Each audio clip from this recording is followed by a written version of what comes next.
Olá, alunas e alunos, espero que estejam bem. Meu nome é Eric, sou aluno do terceiro ano do curso de Letras da Unesp de Assis.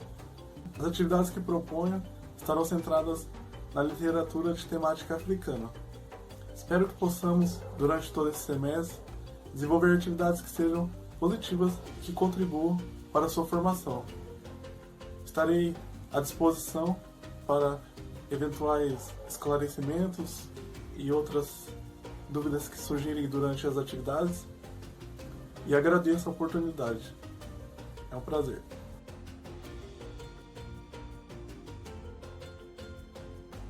Olá pessoal, nesse vídeo eu farei a leitura do conto A Menina Vitória a vocês. Então vamos lá? A Menina Vitória, de Arnaldo Santos.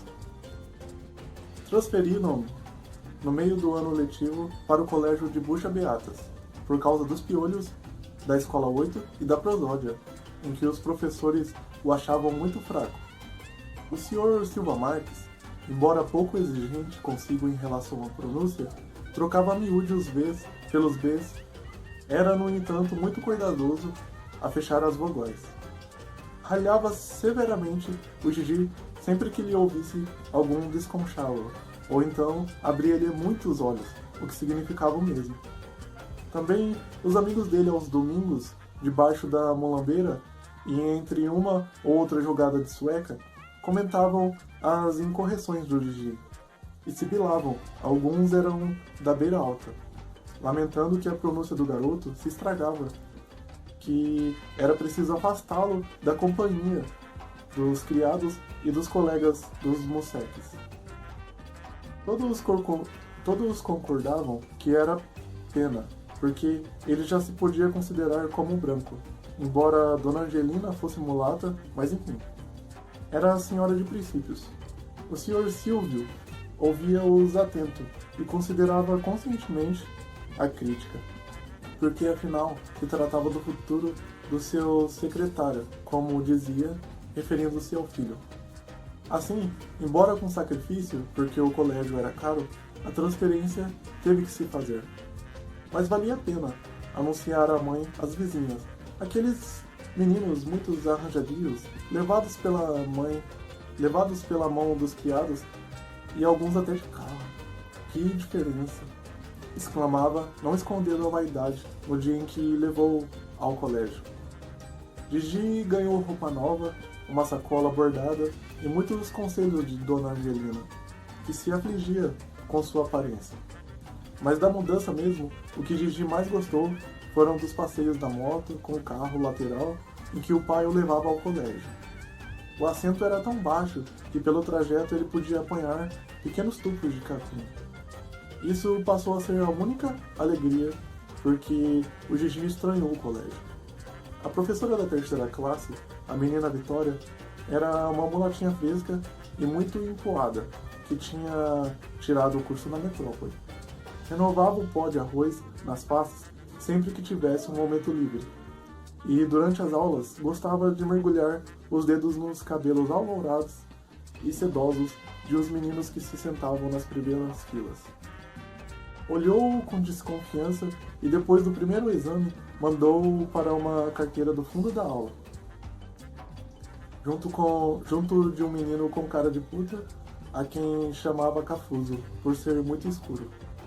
Mas o menino Cafuso chamava-se Matoso, que de início pareceu ao Gigi insuficiente para justificar o seu motivo.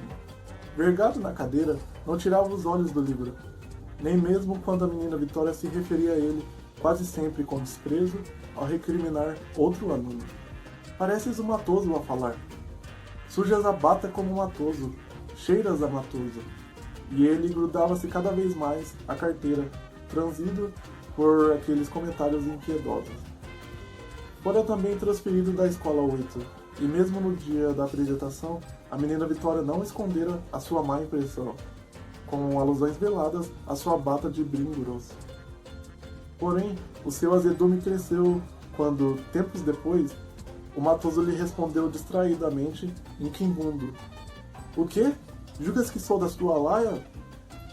Daí por diante, o seu nome era jogado pela aula com crueza, criando um símbolo maldito que Gigi mais tarde, atemorizado, reconheceu facilmente. Era uma imagem familiar, estava muito perto de si e dos seus companheiros do Kinaxixi. Mas por que ele irritava tanto a professora? Ele merecia aquela troça, e Gigi retraiu-se. Olhava para os colegas de soslaio, inseguro. Eles iriam troçar dele também. Da sua bata modesta de brim, ou dos seus sapatos puídos quase rotos. E não respondia quando a menina Vitória o chamava à lição, receando um despropósito que o identificasse com o Matoso. Vem, para aqui, deste estado, e depois querem milagres, suspirava a professora.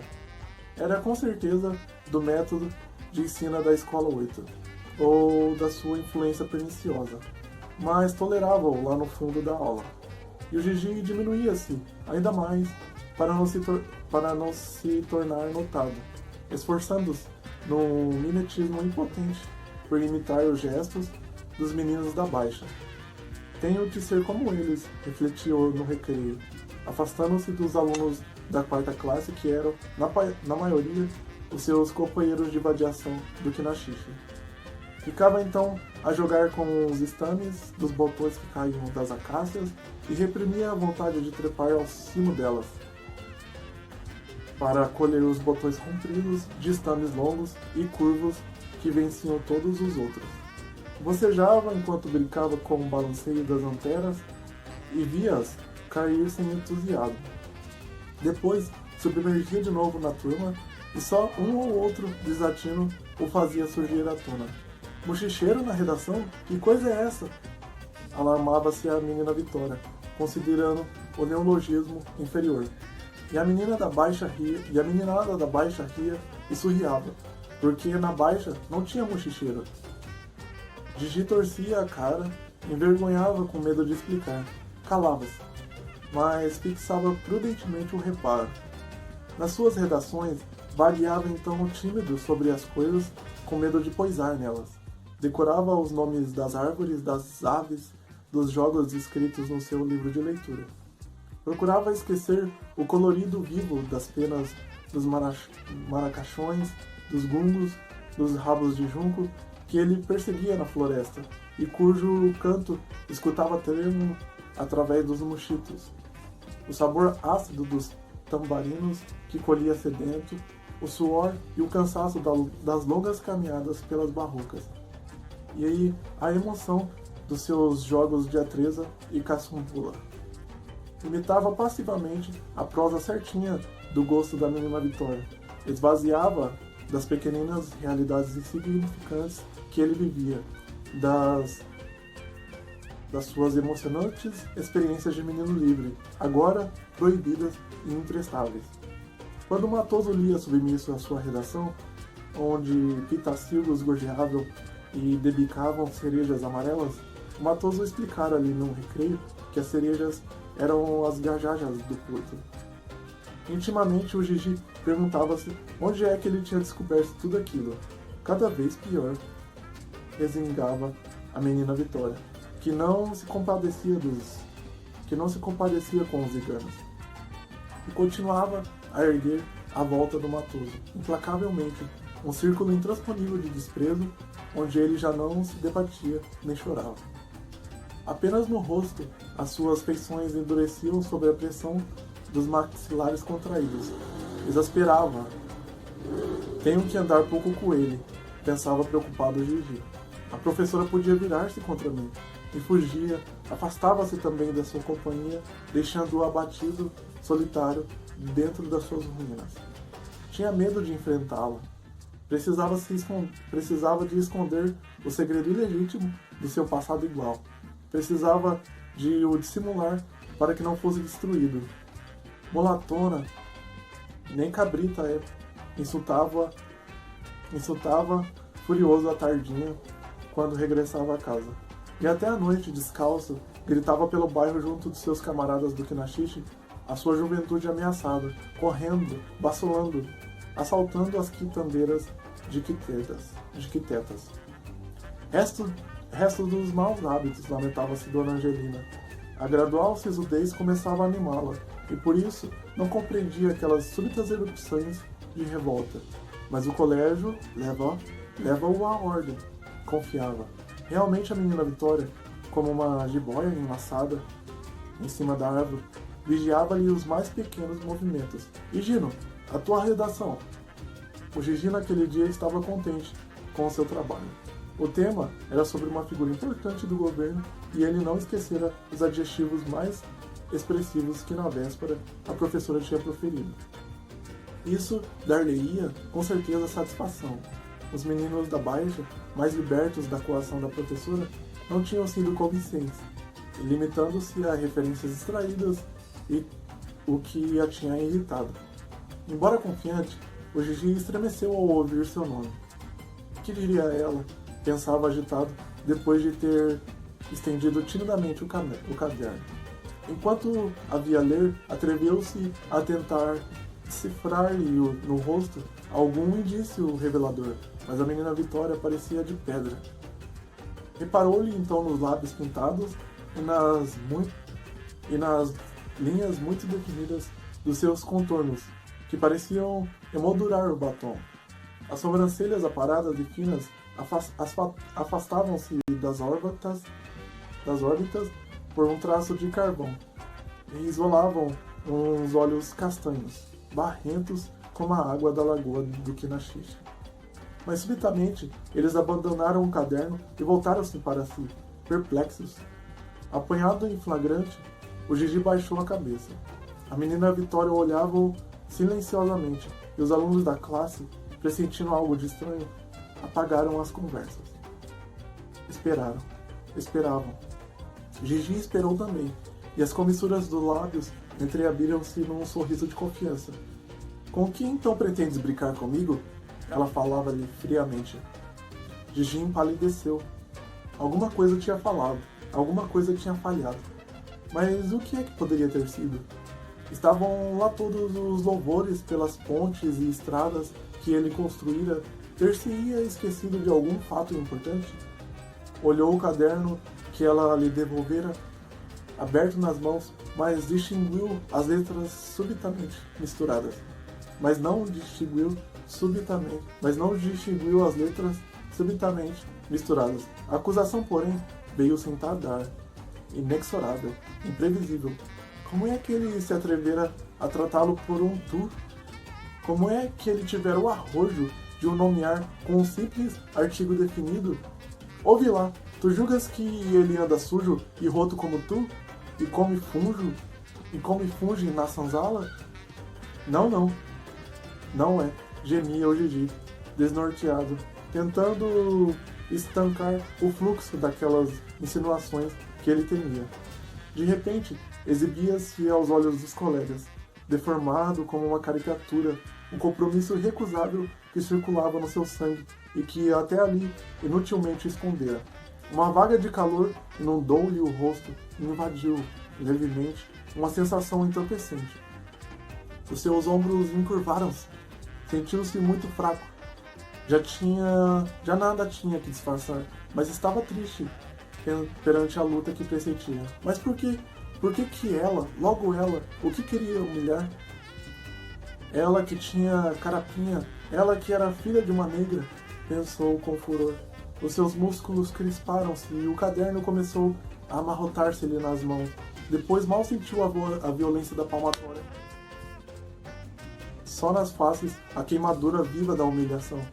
Só nos ombros a responsabilidade da sua condição, de que ele não tinha culpa, mas que queria aceitar mesmo, dolorosa, como as pulsações que lhe ressoavam nas palmas das mãos inchadas. E na carteira chorou de raiva, da dor que lhe nascia da piedade dos colegas e da vergonha de não poder esconder a sua angústia com os olhos secos, enxutos e orgulhosamente raiados de sangue, como os de Matheus. É isso, pessoal. Espero que tenham gostado. Olá, pessoal. Hoje iremos tratar sobre algumas questões presentes no conto A Menina Vitória, do poeta e escritor Arnaldo Santos, que selecionei para trabalhar com vocês. As atividades a respeito do conto também serão enviadas a vocês, junto com o conto na íntegra, para que possam lê-lo. Espero que gostem e que possam ter contato com outras obras de literatura africana futuramente. Vamos ao conto então. Bom, no conto A Menina Vitória, acompanhamos a história do menino Gigi, que por vontade dos pais, transferidos da Escola 8, uma escola pública no bairro do Quinaxixe, onde estudava não havia nem meio ano, para o colégio particular de nome Bucha Beatas. O que se vê a partir de então é uma representação do contexto colonial que se fez presente no continente africano até o início da década de 1990. No caso da Angola, onde o conto é ambientado, esse contexto se deu até o ano de 1975, quando finalmente obteve sua independência de Portugal. Vale lembrar, conforme dito no vídeo de apresentação do autor Arnaldo Santos, que o conto A Menina Vitória integra a coletânea de contos Quinaxixe, que foi publicada inicialmente no ano de 1965, portanto, ainda durante a colonização da Angola por Portugal. Dito isso, observa-se que a relação de poder entre a estrutura colonial de Portugal e os povos nativos da Angola é um dos temas centrais na narrativa do conto, sendo que a professora Vitória é uma personificação do sistema opressor da colonização sobre os nativos, e Matoso e o próprio Gigi, exemplos de como essa opressão era capaz de produzir feridas muitas vezes irremediáveis na sociedade e na cultura colonizadas. A professora Vitória, embora negra e de descendência parecida com a de Gigi, buscava de todas as formas esconder suas raízes, seja se utilizando do pó de arroz como forma de embranquecer sua pele, seja buscando sempre se afastar de tudo que pudesse arremeter aos nativos da Angola, de onde provinha, para se aproximar das características europeizadas típicas da metrópole Portugal, a forma de agir, de falar, de se vestir, etc. Assim, tem-se a representação do preconceito, principalmente racial, sendo que, enquanto que glorificava os alunos brancos e ricos da sala, a professora Vitória, por outro lado, caçoava e criticava duramente Matoso, um menino negro e com jeito de agir e de falar dos nativos da Angola, sempre o colocando como alguém inferior e diferente, de forma pejorativa, dos demais alunos. Gigi se insere nessa situação e logo, em sua chegada, a nova escola percebe que poderá ter esse mesmo tipo de tratamento, pois a professora Vitória o coloca no fundo da sala, junto com o Matoso, o único de lá que também via do bairro do Quinaxixe e que não era branco e rico como os demais. Com receio de ser sempre tratado da mesma forma que Matoso pela professora Vitória, Gigi se esforça para agir e falar como os demais alunos da sala. Mas, como se vê durante o conto, as suas tentativas são em vão. Fica evidente que Gigi não poderia obter sucesso nisso, pois, assim como Matoso, representava para a professora Vitória tudo aquilo que ela não queria mais ser. Uma negra de um país considerado cultural e socialmente inferior pela metrópole colonizadora Portugal. A nova escola passa a representar um local de não pertencimento para Gigi, não só pelos alunos que agiam e se comportavam de forma diferente dos seus colegas da antiga escola e os amigos do bairro onde morava, com quem brincava e se divertia sem freios, mas também pela falta de seu acolhimento pela professora Vitória, naquele novo e ainda estranho ambiente. E o que mais incomodou Gigi foi justamente o fato de que era a professora Vitória, uma pessoa de descendência parecida com a sua, ou seja, alguém que se entenderia como igual, quem o constrangia e o afastava, de forma preconceituosa dos demais alunos, como também fazia constantemente com Matoso. Desta forma, No conto A Menina Vitória, o autor Arnaldo Santos nos apresenta uma história sobre a Angola, que também pode-se dizer ser de muitos outros países da África, sobre a tentativa de apagamento das identidades e o silenciamento das vozes dos povos nativos pelos seus colonizadores. Embora a professora Vitória não fosse portuguesa e tampouco branca, ela representava o sucesso da colonização em converter a nação e o povo colonizado, conforme seus controversos e implacáveis interesses. Não à toa, a personagem se chama Vitória. É, ironicamente, a vitória do processo colonial sobre os que estão submetidos a ele. Nesse ponto, também é importante falar sobre a escolha do autor, Arnaldo Santos, dos nomes de Gigi e de Matoso. No caso de Gigi, cujo nome na verdade é Higino, como vemos numa parte do conto, pode-se dizer que representa algo que está duplicado. Essa duplicidade está no fato de que Gigi está dividido entre continuar a ser o menino alegre pela natureza ao seu redor e que brinca sem parada com os seus antigos colegas de escola e com amigos de vizinhança, e tentar se adequar ao ambiente da nova escola, conforme as críticas e comentários preconceituosos da professora Vitória, sendo sua única alegria, depois de ter sido transferido para o colégio particular, o passeio que fazia no trajeto até lá. No caso de Matoso, pode-se dizer que o nome faz referência ao mato, algo que é do campo, que é da terra. Ou seja, seria alguém que de fato representaria os nativos da Angola. Para finalizar, gostaria de falar sobre o tema da infância. Esse foi um tema muito recorrente na formação da literatura africana, e não foi diferente no caso da Angola. No conto A Menina Vitória, e em praticamente todos os outros que integram a coletânea de contos Kirachiche, de Arnaldo Santos, tem-se a presença de muitas personagens infantis.